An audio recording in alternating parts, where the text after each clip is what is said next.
Des policiers humilient une ancienne combattante noire dans une cafétéria. Quelques secondes plus tard, ils aperçoivent ceci sur sa table. N'avez-vous pas honte de mentir sur votre service dans l'armée?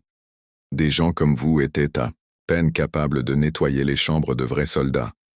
Le sang d'Ellen Wright, sang de Ellen Wright sembla se glacer dans ses veines lorsque ces mots tranchants déchirèrent le silence du restaurant Riverside. La main qui tenait sa tasse de café tremblait légèrement. Non pas de peur, mais d'une indignation contenue qui grandissait dans sa poitrine comme une tempête qui se préparait. À 68 ans, cette vétérane décorée qui avait risqué sa vie, pour son pays n'aurait jamais imaginé que son uniforme militaire et ses médailles seraient traités comme un mensonge par deux policiers arrogants. Que se passerait-il dans les prochaines minutes? Allaient changer non seulement leur vie, mais aussi celle de tous ceux qui avaient été témoins de cette scène humiliante. Ellen était assise seule à une table dans un coin du Riverside Diner, un établissement modeste mais accueillant du centre-ville d'Oakwood. Elle portait une veste simple sur une chemise blanche, et ses cheveux gris étaient relevés en un chignon élégant. Sur la table, à part le café, il n'y avait qu'un petit cadre photo face à elle et un téléphone portable. La vétérane attendait patiemment sa fille pour le déjeuner mensuel qu'elle prenait religieusement depuis des années. Le problème commença lorsque les policiers Bradford et Matthews entrèrent dans l'établissement. Celui-ci était presque plein, mais quelque chose dans la présence d'Ellen, une femme noire dans un quartier à prédominance blanche, attira immédiatement leur attention. Ils échangèrent des regards et des sourires avant de se diriger droit vers leur table. « Cette table est pour 4 personnes, madame », a commencé Bradford sans même la saluer.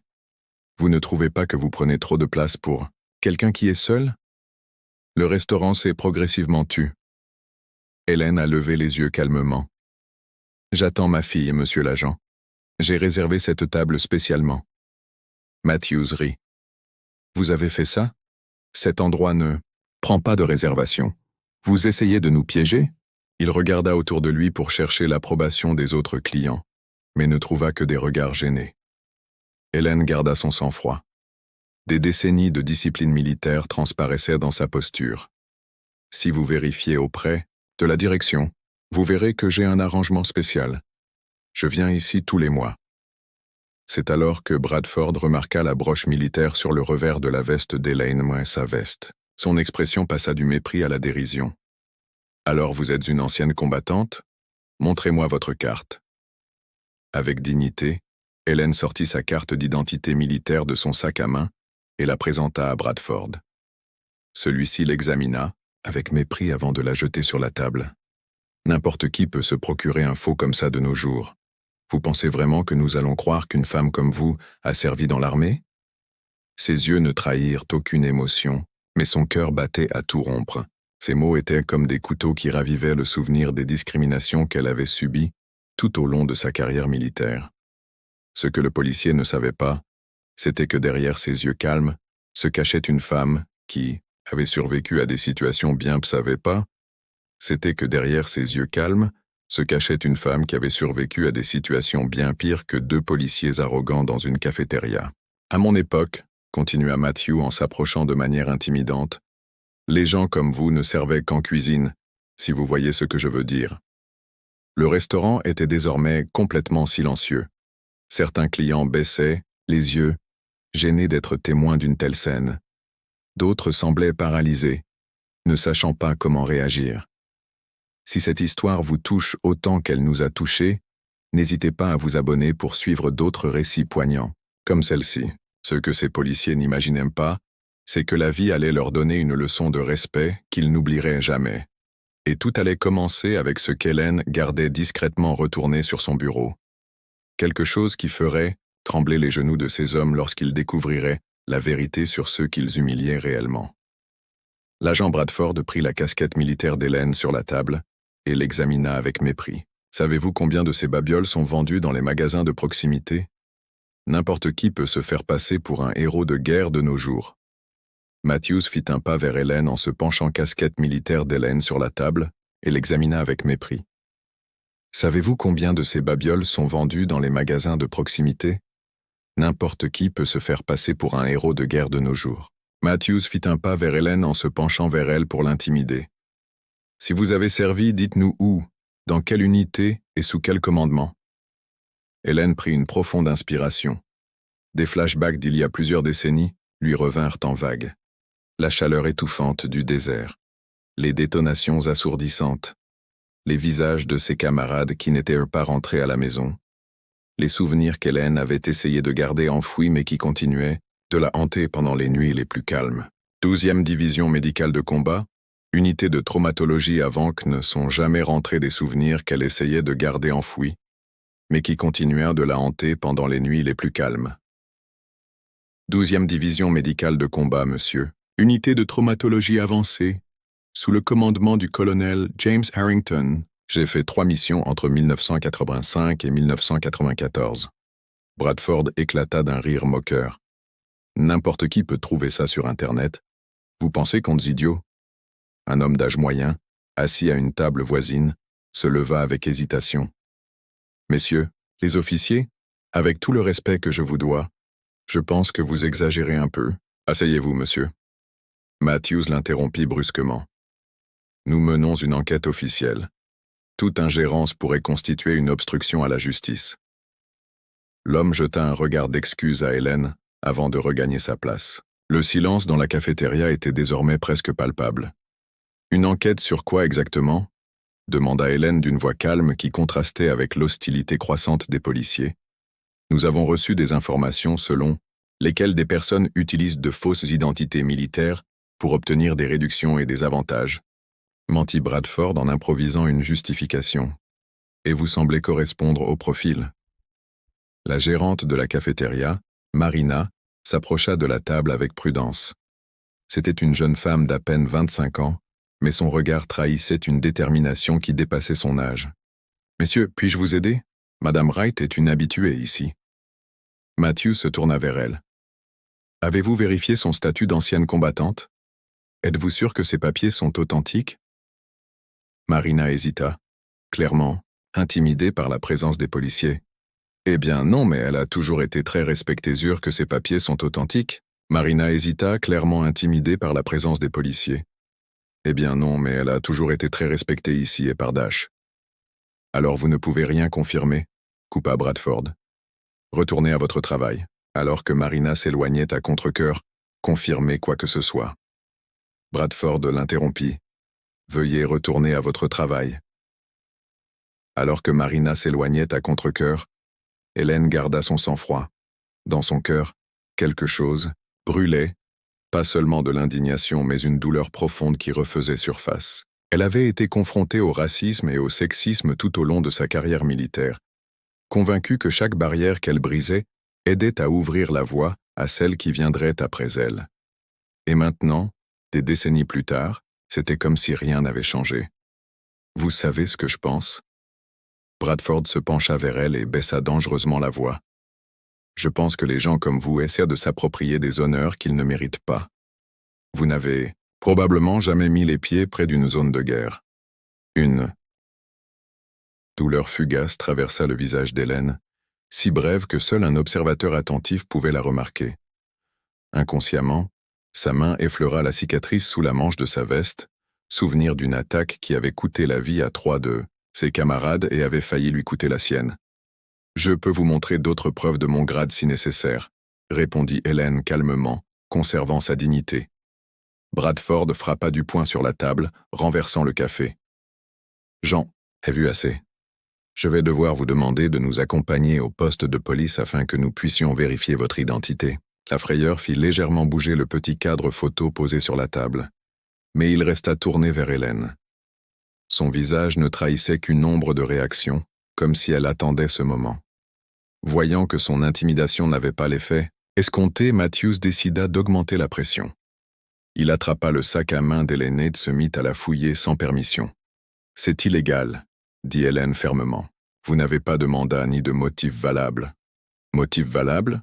ricana Matthews. « La falsification d'une pièce n'est pas de mandat ni de motif valable. »« Motif valable ?» ricana Matthews. « La falsification d'une pièce d'identité militaire est un crime fédéral. Cela me donne tous les droits. » À ce moment-là, une jeune femme dans un coin de la cafétéria commença à filmer discrètement avec son téléphone portable.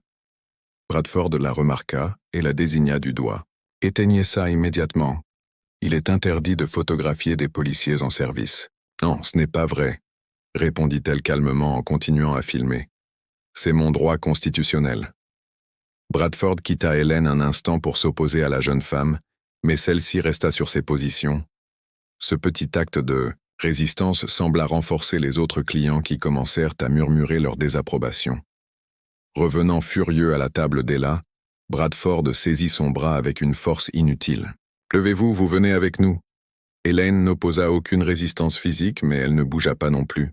« Monsieur l'agent, j'attends ma fille. Elle va arriver d'une minute à l'autre. »« Votre fille pourra vous rendre visite au poste de police, » rétorqua Matthews avec mépris. « Je suis sûr qu'elle a l'habitude de ce genre de visite. » Cette insinuation cruelle fut la goutte d'eau qui fit déborder le vase. Pour la première fois, les yeux d'Hélène brillèrent d'autre chose que de patience. Une détermination, farouche, un feu que les années n'avaient pas éteint. Elle se leva lentement, de toute sa hauteur, surprenant le policier. Il y avait en elle une présence qui n'était pas là auparavant, comme si la vétérane décorée qui avait mené des hommes et des femmes au combat émergeait progressivement de sous la surface de la dame patiente. « Je vais vous accompagner, messieurs les agents, » dit-elle avec un calme inquiétant. « Mais j'aimerais d'abord passer un coup de fil. »« Mauvaise idée, » dit Bad en la tirant vers la porte. « Vous allez vouloir appeler un avocat, bien sûr. Vous vous précipitez toujours. Tous. » C'est alors que le téléphone portable d'Hélène sonna. Le son interrompit Bradford et elle regarda le combiné posé sur la table. Le nom s'affichait clairement. Catherine Wright, chef de la police. Les yeux de Bradford s'écarquillèrent un instant. Matthews, qui tenait l'autre bras d'Hélène, hésita visiblement. « Je peux répondre ? C'est ma fille, » demanda Hélène avec le même calme inébranlable. L'atmosphère dans le restaurant changea en une seconde. Une tension électrique régnait dans l'air tandis que tout le monde observait la scène. Que feraient maintenant ces policiers arrogants, et qui était exactement cette femme qu'ils traitaient, avec un tel manque de respect? La réponse semblait sur le point de franchir la porte du Riverside Diner, et lorsqu'elle le ferait, les conséquences seraient bien plus importantes que quiconque aurait pu l'imaginer. Le téléphone continua de sonner tandis qu'un silence tendu s'emparait du restaurant. Bradford et Matthews échangèrent des regards nerveux, soudainement incertains de la marche à suivre. « Décroche », ordonna Bradford en essayant de garder la voix ferme. Il lâcha à contre-cœur le bras d'Hélène comme s'il relâchait quelque chose de dangereux. Hélène décrocha le téléphone portable avec un calme étudié. « Bonjour chérie », dit-elle d'une voix affectueuse qui contrastait avec l'attention qui régnait dans la pièce. « Oui, je suis à la cafétéria. »« Non, ne t'inquiète. » « Pas, on s'occupe bien de moi. » Son regard croisa celui de Bradford tandis qu'elle parlait. « En fait, je pense que tu devrais venir maintenant. Il y a 2 agents ici qui souhaitent vérifier mon identité militaire. » À l'autre bout du fil, la réponse fut brève et définitive. Hélène raccrocha et regarda les agents. « Ma fille sera là dans 2 minutes. Elle est en train de se garer. » Matthews, essayant de reprendre le contrôle de la situation, ramassa le cadre photo posé sur la table. « Voyons voir qui est cette fille si importante pour toi. Voyons voir qui est cette fille importante pour toi. » Lorsqu'il retourna la photo, son visage pâlit instantanément. Sur la photo, une femme noire, en uniforme de police officielle avec l'insigne de chef, se tenait à côté d'Hélène, toutes deux souriant lors d'une cérémonie officielle. Bradford arracha le cadre des mains tremblantes de Matthews.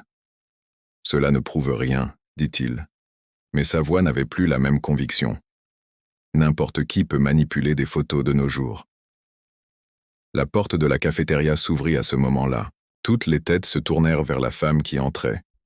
Grande et imposante, vêtue d'un tailleur bleu marine impeccable et portant une mallette en cuir, la chef de la police Catherine Wright marchait avec l'autorité de quelqu'un qui a l'habitude de commander toute une salle par sa seule présence. Les clients de la cafétéria, qui avaient auparavant observé en silence, chuchotèrent maintenant entre eux. Certains sortèrent leur téléphone portable pour enregistrer le moment. Bradford et Matthews étaient paralysés. Le visage de Matthews était aussi pâle qu'une feuille de papier, tandis que Bradford alternait son regard entre la photo qu'il tenait dans ses mains et la femme qui venait d'entrer. « Maman », dit Catherine en s'approchant d'Hélène et en l'embrassant sur la joue. Puis, se tournant lentement vers du papier, tandis que Bradford alternait son regard entre la photo qu'il tenait dans ses mains et la femme qui venait d'entrer. « Maman ?» dit Catherine en s'approchant d'Hélène et en l'embrassant sur la joue. Puis, se tournant lentement vers les deux officiers, elle demanda avec un calme dangereux « Officiers Bradford et Matthews, n'est-ce pas? J'aimerais savoir pourquoi vous molestez ma mère. » Bradford tenta une dernière manœuvre. « Chef, c'est vrai, nous étions juste en train de vérifier Dash. »« Vérifier quoi exactement ?» l'interrompit Catherine d'une voix aussi tranchante que l'acier. « Le statut militaire d'un lieutenant-colonel décoré de la Bronze Star pour bravoure au combat. Ou peut-être vérifiait-il si elle avait vraiment subi cette blessure qui avait failli lui coûter la jambe alors qu'elle évacuait des soldats blessés sous le feu ennemi. » La cafétéria était désormais complètement silencieuse. Chaque mot de Catherine résonnait avec une clarté cristalline. « Patron, il y a eu un malentendu, Matthews. »« Il y a eu un malentendu », tenta Matthews d'une voix presque inaudible. Catherine le fit taire d'un regard, puis elle tourna son attention vers sa mère. Qu'ont-ils fait exactement? Hélène Wright, qui avait affronté les tirs ennemis, sauvé des vies et enduré des préjugés tout au long de sa carrière, laissa enfin une larme couler sur sa joue. Ils ont dit que ma carte militaire était fausse, que les gens comme moi ne faisaient que laver la vaisselle dans l'armée. Ils ont remis en question mon droit d'être ici. Ils ont fouillé mon sac sans permission. Catherine prit une profonde, contrôlant visiblement sa colère. Puis elle fit quelque chose d'inattendu. Elle sortit son téléphone de sa poche et composa un numéro. « Secrétaire Johnson, c'est moi, Catherine Wright. J'ai besoin de votre aide dans une situation délicate. » Elle fit une pause pour écouter. « Oui, cela concerne ma mère. Je suis avec 2 agents qui ont remis en question ses qualifications militaires, et j'ai pensé que vous, en tant que secrétaire aux anciens combattants, pourriez peut-être clarifier certaines choses. » Le visage de Bradford pâlit. Son collègue semblait sur le point de s'évanouir. Catherine tendit le téléphone au policier et mit le haut-parleur. La voix grave et autoritaire du secrétaire aux anciens combattants résonna dans la cafétéria. « Messieurs les agents, je tiens à préciser que le lieutenant-colonel Ella Wright est non seulement une ancienne combattante légitime, mais aussi une héroïne nationale dont les états de service sont consignés dans les archives du Pentagone. Les blessures qu'elle a subies en sauvant toute une unité en territoire hostile lui ont valu non seulement la Bronze Star, mais aussi le respect éternel des forces armées. Remettre en question ses qualifications n'est pas seulement une erreur, c'est une offense à l'héritage de service et de sacrifice qu'elle représente. » Bradford tenait le téléphone comme s'il s'agissait d'une bombe sur le point d'exploser. Son arrogance s'était complètement dissipée, remplacée par une terreur absolue. À ce moment-là, Marina, la gérante de la cafétéria, s'approcha avec détermination. « Chef Wright, j'ai quelque chose que vous devriez voir. » Elle tendit son téléphone portable, montrant une vidéo qui avait été enregistrée depuis le début de l'interaction. Catherine la regarda pendant quelques secondes, son visage se durcissant à chaque instant qui passait. Sans quitter l'écran, elle tendit la main vers les insignes et les armes des policiers. « Maintenant, chef, s'il vous plaît, » supplia Matthews. « Maintenant. » Le mot résonna comme un coup de tonnerre. Les mains tremblantes, ils tendirent tous deux leurs insignes et leurs armes et les posèrent sur la table. Catherine se tourna vers les clients du restaurant. Les préjugés ne se manifestent pas seulement par des cagoules et des torches. Parfois, ils portent un insigne. Et quand c'est le cas, la trahison de la confiance publique est encore plus grave. Elle fit alors signe à 2 agents qui venaient d'entrer, clairement son escorte personnelle, qui était arrivé juste derrière elle. « Emmenez-les au poste de police. Je veux un rapport complet sur toutes les plaintes déposées contre eux au cours des 5 dernières années, sur mon bureau avant la fin de la journée. » Alors que Bradford et Matthews étaient escortés dehors, Catherine s'assit à côté de sa mère. Pour la première fois, Hélène laissa sa force faiblir et se laissa embrasser par sa fille. « Comment l'as-tu su ?» demanda Hélène d'une voix basse. Catherine sourit doucement en prenant la main de sa mère. « Tu crois que je n'ai pas de contact dans cette cafétéria ? Marina m'a appelé dès qu'ils ont commencé à t'embêter. » Alors que la mère et la fille partageaient ce moment intime de réconfort, les clients du restaurant commencèrent à s'approcher un par un pour s'excuser de ne pas être intervenus plus tôt. Mais tout le monde savait que le jugement de Rayal était encore à venir. L'humiliation publique n'était que le début. Ce qui allait arriver à Bradford et Matthews lorsque les portes du commissariat se refermeraient derrière eux serait une leçon qu'aucun policier d'Oakwood n'oublierait jamais. L'audience disciplinaire des agents Bradford et Matthews aura lieu demain à 9 heures. Demain, annonça Catherine en rangeant son téléphone portable. Tous les témoins avaient déjà confirmé leur présence. 3 semaines s'étaient écoulées, depuis l'incident au Riverside Diner. Ce qui avait commencé comme un simple repas entre une mère et sa fille s'était transformé en une affaire qui avait secoué le département de police d'Oakwood et relancé des discussions nécessaires sur les préjugés institutionnels. Elaine ajusta le col de son uniforme militaire, le même qu'elle porterait lors de l'audience disciplinaire. Chaque médaille et chaque insigne racontait une histoire de courage que les "Oraya gerçekten gitmen gerek var mı?" diye sordu, gözlerini kaldırmadan. "Ben ifademi verdim zaten." Catherine annesinin yanına oturarak yaklaştı. "Seni oraya onlar için istemiyorum. Ön yargının rozet takanların eline geçtiğinde neler olduğunu görmeleri gereken diğerleri için, iyi polisler için." Bu sırada karakolda Bradford dolabını boşaltıyordu. İdari uzaklaştırma sadece başlangıçtı. Soruşturmalar bir davranış kalıbı ortaya çıkardı. 6 önceki şikayet, hepsi siyahi ve Latin kökenli kişiler tarafından yetkililerin yetkiyi kötüye kullandığı iddiasıyla yapılmıştı. Bu davalar sistematik olarak görmezden gelinmişti. "Bizi kovacaklar," diye mırıldandı Matthews kapının eşiğinde. Yüzü, birkaç hafta önce onu karakterize eden kibirden arınmıştı. "Karım telefonlarıma cevap vermiyor. Çocuklarım okulda alay ediliyor." Bradford dolabı sertçe kapattı. "O yaşlı kadın hayatımızı mahvetti." Arkalarından sessiz bir ses duyuldu. "Sen, bir insanın değerini ten renginin belirlediğine karar verdiğin anda kendi hayatını mahvettin." Bu, 30 yıllık polis memuru Alice ve Catherine'in mentoru. Yarın ceza günü değil, sorumluluk günü. O rozeti taktığın ilk gün öğrenmen gereken bir şey.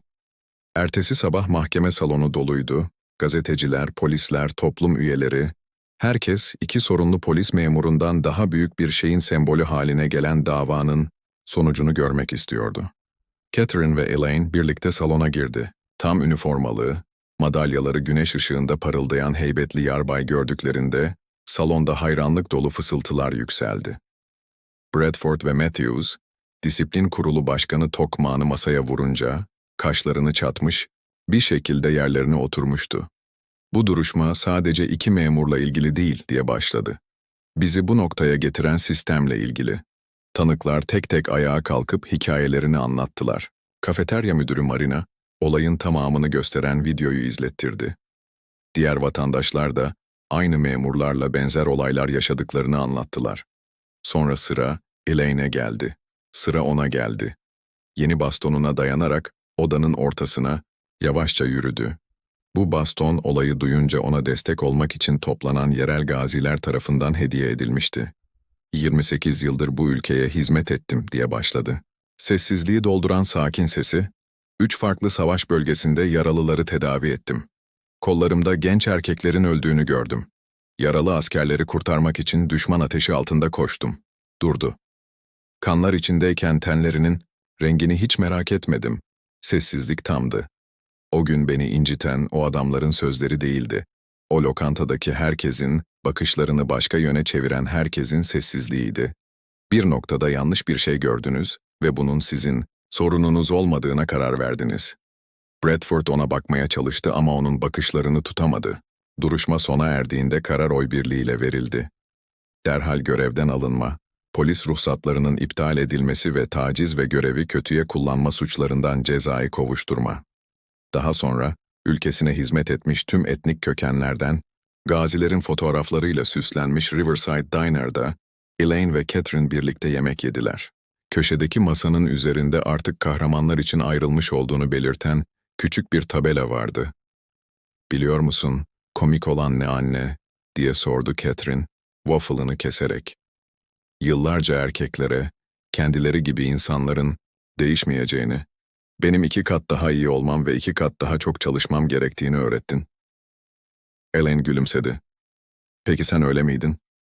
"Evet, ama bugün bir şeyin farkına vardım. Biz de